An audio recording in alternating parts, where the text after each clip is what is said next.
ಕುಡ್ಕ ಅಂದರು, ಬಂಡೆ ಕಳ್ಳ ಅಂದರು, ಬಂಡೆ ಅಂತ ಬಿರದೇ ಇಟ್ಬಿಟ್ರು, ದೌಲತ್ತು ಅಂದರು, ದುರಹಂಕಾರ ಅಂದರು, ಮನಿ ಲ್ಯಾಂಡ್ರಿಂಗು, ಅಕ್ರಮ ಹಣ ಸಂಪಾದನೆ ಅಂತೇಳಿ ಏನೇನೇನೋ ಹೇಳ್ಬಿಟ್ಟು ಇಲ್ಲ ಸಲ್ಲದ ಆರೋಪ ಎಲ್ಲ ಹೊರಿಸಿದ್ರು.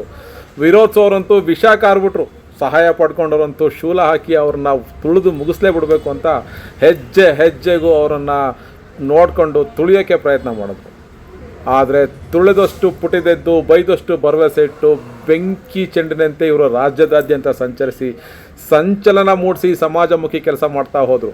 ಅವರೇ ಹೇಳೋ ಒಂದು ಶ್ಲೋಕ ನಿಜವಾಗ್ಲೂ ಅವರ ಜೀವನಕ್ಕೆ ಅತ್ಯಂತ ಅರ್ಥಪೂರ್ಣವಾಗಿ ಮ್ಯಾಚ್ ಆಗುತ್ತೆ. ಕರ್ಮಣ್ಯೇ ವಾದಿಕಾರಸ್ತು ಮಾಪಲೇಚು ಕದಾಚನ, ನಿನ್ನ ಕೆಲಸನ ನೀನು ಮಾಡ್ತಾ ಹೋಗು, ಫಲ ದೇವರಿಗೆ ಬಿಟ್ಟಿದ್ದು ಅನ್ನೋ ಒಂದು ಕೃಷ್ಣನ ಶ್ಲೋಕ ಏನಿದೆ, ಇದು ಇವರ ಜೀವನಕ್ಕೆ ಅತ್ಯಂತ ಅರ್ಥಪೂರ್ಣವಾಗಿ ಹೊಂದಿಕೆ ಆಗುತ್ತೆ. ಕರ್ನಾಟಕ ರಾಜ್ಯದ ಮಹಾರಾಜ ಆಗಿದ್ದಾರೆ ಇವತ್ತು. DK ಶಿವಕುಮಾರ್ ಅವರು ಕರ್ನಾಟಕ ರಾಜ್ಯದ ಮಹಾರಾಜ ಆಗಿದ್ದಾರೆ. ನಾಡಿನ ನೂತನ ಮುಖ್ಯಮಂತ್ರಿಯಾಗಿ ಇವತ್ತು ವಿಜೃಂಭಿಸ್ತಾ ಇದ್ದಾರೆ. ಎಲ್ಲ ಸಾಧ್ಯವಾಗಿದ್ದು ಹೇಗೆ ಗೊತ್ತಾ ಸ್ನೇಹಿತರೆ?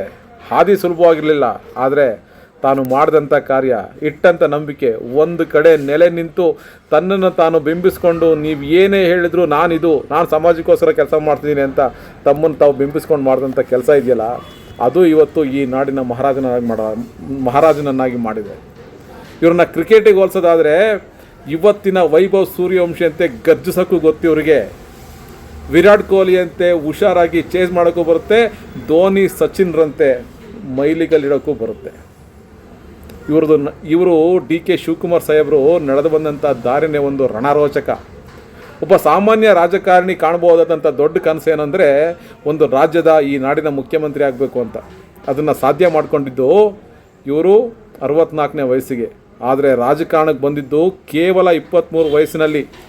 ತಮ್ಮ ವಿದ್ಯಾರ್ಥಿ ಜೀವನದಲ್ಲಿ ತನ್ನನ್ನು ತಾನು ತೊಡಗಿಸ್ಕೊಂಡು ಘಟಾನುಘಟಿ ರಾಜಕಾರಣಿಗಳ ಮುಂದೆನೇ ತನ್ನ ಓಪನಿಂಗ್ ಎಲೆಕ್ಷನ್ನ ಸ್ಟಾರ್ಟ್ ಮಾಡಿ 23 ವಯಸ್ಸಿಗೆ ಬಂದಂಥ ಈ DK ಅನ್ನೋ ಮಹಾನ್ ಲೀಡರ್ ಒಬ್ಬ ಮಾಸ್ ಲೀಡರಾಗಿ ಬೆಳೆದ್ಕೊಂಡು ನಿಂತ್ಕೊಬಿಟ್ಟಿದ್ದಾರೆ.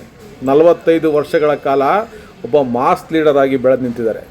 ಬೇರೆಯವರಿದ್ದಾರೆ, ಅವರು ನಡೆದು ಬಂದಂಥ ಹಾದಿಲಿ ಕಲ್ಲೆಷ್ಟು ಮುಳ್ಳೆಷ್ಟು ಇದು ಯಾವುದು ಲೆಕ್ಕನೇ ಇಲ್ಲ ಅವರಿಗೆ. ತನ್ನ ಗುರಿ ಏನಿದೆ ಆ ಗುರಿ ಕಡೆಗೆ ಅವ್ರು ಯಾವಾಗಲೂ ಹೇಳ್ತಿದ್ರು, ನಾನು ಒನ್ ಫೈನ್ ಡೇ ಮುಖ್ಯಮಂತ್ರಿ ಆಗೇ ಆಗ್ತೀನಿ ಅಂತ. ಬಂಗಾರಪ್ಪನವರು ಕೂಡ ಇವರಿಗೆ ಆಶೀರ್ವಾದ ಮಾಡಿದ್ದಾರೆ, ನಾನು ಬಂದಿಖಾನೆ ಮಂತ್ರಿ ಆಗಿದ್ದೆ, ನಾನು CM ಆಗಿದ್ದೀನಿ. DK ದೇವರಾಜ್ ಅರಸ್ ಅವರು ಬಂದಿಖಾನೆ ಮಿನಿಸ್ಟರ್ ಆಗಿದ್ರು, ಅವರು ಚೀಫ್ ಮಿನಿಸ್ಟರ್ ಆಗಿದ್ದಾರೆ, ನಾನು ಚೀಫ್ ಮಿನಿಸ್ಟರ್ ಆಗಿದ್ದೀನಿ, ಮುಂದೆ ನೀನು ಚೀಫ್ ಮಿನಿಸ್ಟರ್ ಆಗ್ತೀಯ, ಹೋಗೋ ಬಾರ DK ನೀನು ಬಂದಿಖಾನೆ ಮಿನಿಸ್ಟರ್ ಅಂತ ಇವರು ಬಂಗಾರಪ್ಪನವರ ಸಚಿವ ಸಂಪುಟದಲ್ಲಿ ಬಂದಿಖಾನೆ ಮಿನಿಸ್ಟರ್ ಆಗಿದ್ದಂಥವ್ರು. ಕೇಳಿಸ್ಕೊಳ್ಳೋಕ್ಕೆ ಎಷ್ಟು ಸ್ಫೂರ್ತಿದಾಯಕವಾಗಿದೆ, ಪ್ರೇರಣೆ ಅಂತ ಅಂದರೆ ಇವತ್ತಿನ ರಾಜಕಾರಣಿಗಳಿಗೆ ನಿಜವಾಗಲೂ ಬದ್ಧತೆ, ಕಮಿಟ್ಮೆಂಟು, ತಾವು ಸಮಾಜಮುಖಿ ಕೆಲಸ, ಯಾರು ಏನೇ ಅಂದರೆ ನಾವು ಮಾಡ್ತಿರೋ ಕೆಲಸ ಸರಿ ಇದೆ, ನಾವು ಹೋಗ್ತಿರೋ ದಾರಿ ಸರಿ ಇದೆ ಅಂತ ನಾವು ಹೋಗ್ತಾ ಇರಬೇಕು ಅನ್ನೋ ಒಂದು ಪ್ರೇರಣಾದಾಯಕ ಮಾತುಗಳನ್ನು ನಾವು DK ಶಿವಕುಮಾರಿಂದ ಕಲಿಬೇಕು ಸ್ನೇಹಿತರೆ. ಯಾರೋ 10-15 ಜನ ಕರ್ಕೊಂಡೋಗಿ ರೆಸಾರ್ಟ್ ರಾಜಕಾರಣ ಮಾಡಿ ಮುಖ್ಯಮಂತ್ರಿ ಆದವರಲ್ಲ ಇವರು. ಯಾರೋ 4-5 ಜನ ಬಂದರು ಅಂತ ಹೇಳ್ಬಿಟ್ಟು ಅವ್ರನ್ನ ಗುಂಪಿಗೆ ಸೇರಿಸ್ಕೊಂಡು ಅವ್ರ ಗುಂಪಿನಿಂದ ಹೋಗಿ ಬಕೆಟ್ ರಾಜಕಾರಣ ಮಾಡಿದವರಲ್ಲ ಇವರು. ಯಾವುದೋ ಒಂದು ಜಾತಿಗೆ ಸೀಮಿತ ಆಗಿ ನಾನು ಈ ಜಾತಿಯ ನಾಯಕ, ಈ ಜಾತಿಯ ಬ್ರಾಂಡ್ ಅಂತ ಯಾವತ್ತೂ ಅವ್ರು ಬಿಂಬಿಸ್ಕೊಳ್ಳೇ ಇಲ್ಲ. ಧಮಕಿ ಹಾಕಿ ಆಸೆ ಆಮಿಷಗಳನ್ನ ತೋರಿಸಿ ಜೈಲವರೆಗೂ ತಳ್ಳಿ ಇವರನ್ನು ಎಷ್ಟು ಕುಗ್ಗಿಸ್ಬೇಕು ಅಷ್ಟು ಕುಗ್ಗಿಸ್ಲಿಕ್ಕೆ ಪ್ರಯತ್ನ ಪಟ್ಟರು ಕೂಡ ಈ ವ್ಯಕ್ತಿ ಅಲುಗಾಡದೆ ಅವರ ಹೆಸರಿಗೆ ಒಂದು ಮಾದರಿ ಅನ್ನೋ ರೀತಿ ಬಂಡೆಗಾಗಿ ನಿಂತು ಕಾಂಗ್ರೆಸ್ ಎಂಬ ಅಂಗಳದಲ್ಲಿ ಬೇರೆಯವರು ಇವತ್ತು ದೊಡ್ಡ ಆಲದ ಮರವಾಗಿ ಬೆಳೆದು ನಿಂತಿದ್ದಾರೆ. ರಾಜ್ಯದ ತುಂಬ ವಿಸ್ತರಿಸ್ಕೊಬಿಟ್ಟಿದ್ದಾರೆ. DK ಶಿವಕುಮಾರ್ ಗೊತ್ತಿಲ್ಲದೆ ಇರತಕ್ಕಂಥ ರಾಜ್ಯ ಇಲ್ಲ, DK ಶಿವಕುಮಾರ್ ಗೊತ್ತಿಲ್ಲದೆ ಇರತಕ್ಕಂಥ ಊರಿಲ್ಲ.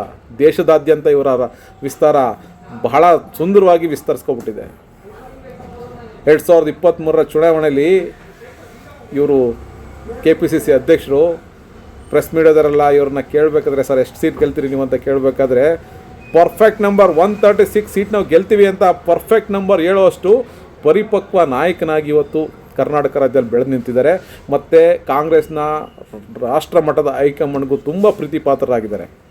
ಕಾಂಗ್ರೆಸ್ನ ರಾಷ್ಟ್ರ ಮಟ್ಟದ ಹೈಕಮಾಂಡ್ ಕೊಟ್ಟಂಥ ಯಾವುದೇ ಟಾಸ್ಕ್ನ, ಯಾವುದೇ ಟ್ರಬಲ್ನ ಕ್ಷಣ ಮಾಸದಲ್ಲಿ ಮುಗಿಸ್ತಕ್ಕಂಥ, ಕ್ಷಣ ಮಾಸದಲ್ಲಿ ಅದನ್ನು ಸರಿಪಡಿಸ್ತಕ್ಕಂಥ ಕೆಪಾಸಿಟಿ ಇರೋದು DK ಶಿವಕುಮಾರ್ ಅವ್ರಿಗೆ. ಇಂಥವ್ರಿಗಲ್ಲದೆ ಮತ್ತಾರಿಗೆ ಒಲಿಯುತ್ತೆ ಸರ್? ಇಂಥವ್ರಿಗಲ್ಲದೆ ಮತ್ತಾರಿಗೆ ಕೊಡಬೇಕು ರಾಜ್ಯಭಾರದ ಪಟ್ಟಣ, ರಾಜ್ಯಾಭಿಷೇಕನ? ಇನ್ಯಾರಿಗೆ ಮಾಡಬೇಕು ಪಟ್ಟಾಭಿಷೇಕನ? ಡಿ ಕೆ ಶಿವಕುಮಾರ್ ಯಾವತ್ತೂ ಯಾವುದೇ ಒಬ್ಬ ವ್ಯಕ್ತಿಯ ಹಿಂದೆ ಯಾವೊಬ್ಬ ನಾಯಕನ ಹಿಂದೆ ಹೋದವರಲ್ಲ. ಹಂಗೆ ಹೋಗೋದಾಗಿದ್ದರೆ ಇವರ ನೆಚ್ಚಿನ ಗುರುಗಳಾದ ಎಸ್ ಎಂ ಕೃಷ್ಣ ಸಾಹೇಬರು ಬಿ ಜೆ ಪಿಗೆ ಸೇರಿಕೊಂಡಾಗ ಇವರು ಅವ್ರು ಹೋಗ್ಬಿಡ್ತಿದ್ರು. ಬಿ ಜೆ ಪಿಯವರು ಸ್ವತಃ ಎಷ್ಟೋ ಬಾರಿ ಆಫರ್ ಮಾಡಿದ್ದಾರೆ ಇವರು ಹೇಳೋ ಪ್ರಕಾರ.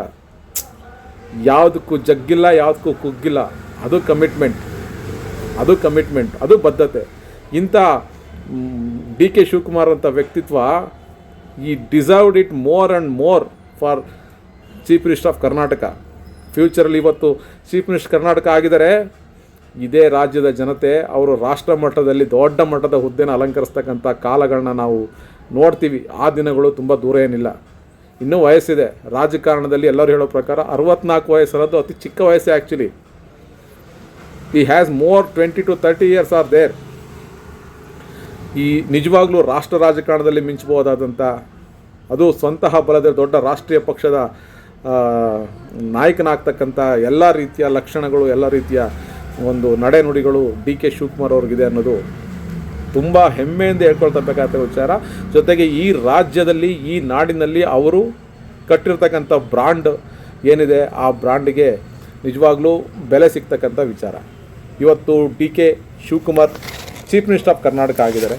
ಮುಂದೆ ಒಂದು ದಿನ ನೋಡೋಣ ಪ್ರೈಮ್ ಮಿನಿಸ್ಟರ್ ಆಫ್ ಇಂಡಿಯಾ ಆದರೂ ಆಗ್ಬೋದು. ಅದು ಆ ದಿನಗಳು ಏನು ದೂರ ಇಲ್ಲ. ಯಾಕಂದರೆ ಅಂಥ ಒಂದು ಬದ್ಧತೆ, ಅಂಥ ಒಂದು ಸಂಘಟನಾ ಶಕ್ತಿ ಡಿ ಕೆ ಶಿವಕುಮಾರ್ ಅವ್ರಿಗೆ ಇದ್ದೇ ಇದೆ.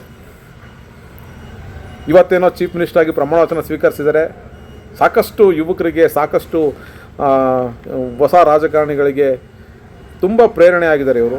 ಇವರ ನಡೆ ನುಡಿಗಳು ತುಂಬ ಪ್ರೇರಣೆಯಾಗಿ ಇವತ್ತಿನ ದಿನಗಳನ್ನು, ಇವತ್ತಿನ ಇಂಥ ವ್ಯಕ್ತಿತ್ವವನ್ನು ನಾವು ಪಾಲಿಸಬೇಕು ಅಂತ ಎಷ್ಟೋ ಜನ ಕೇಳಿಕೊಂಡು, ಎಷ್ಟೋ ಜನ ಬಯಸಿ ಬಂದಿರತಕ್ಕಂಥ ಸಂದರ್ಭಗಳನ್ನು ಈ ಸಂದರ್ಭದಲ್ಲಿ ನಾವು ನೆನಪು ಮಾಡ್ಕೋಬೋದು. ಇವರ ಬ್ಯಾಕ್ಗ್ರೌಂಡ್ ಏನೋ ಸರಿ ಇಲ್ಲ ಅಂತ ಏನೋ ಹೇಳ್ತಾಯಿದ್ರು.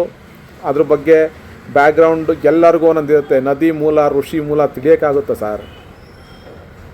ನಾವು ಕಾಣಂಗೆ ಯಾರೋ ಅವರ ತೀರಾ ವಿರೋಧಿ ಬಳಗದಲ್ಲಿ, ವಿರೋಧಿ ಪಾಳ್ಯದಲ್ಲಿ ಈ ಥರ ಕೆಲವೊಂದು ಯಾವುದೋ ಅವ್ರ ಇನ್ಸಿಡೆಂಟ್ ಇರ್ಬೋದೇನೋ. ಆದರೆ ರಾಷ್ಟ್ರ ರಾಜಕಾರಣದಲ್ಲಿ, ರಾಜ್ಯ ರಾಜಕಾರಣದಲ್ಲಿ ಯಾವತ್ತೂ ಅವರು ತಮ್ಮ ಕುಖ್ಯಾತಿಯಿಂದ ಯಾವತ್ತೂ ಹೆಸರು ಮಾಡಿದವರಲ್ಲ.